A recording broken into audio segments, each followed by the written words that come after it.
Buen día mi gente, hoy estamos aquí otra vez con la bendición de Dios.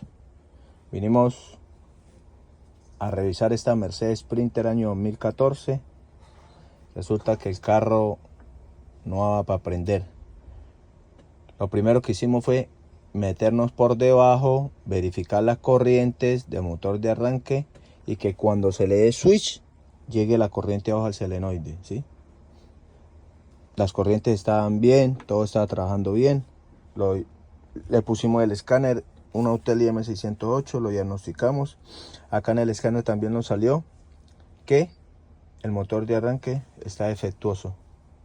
Como llegan las corrientes y todo estaba bien y verificamos también con el escáner y sale también ese mismo problema, nos fuimos a cambiar el motor de arranque y ya el carro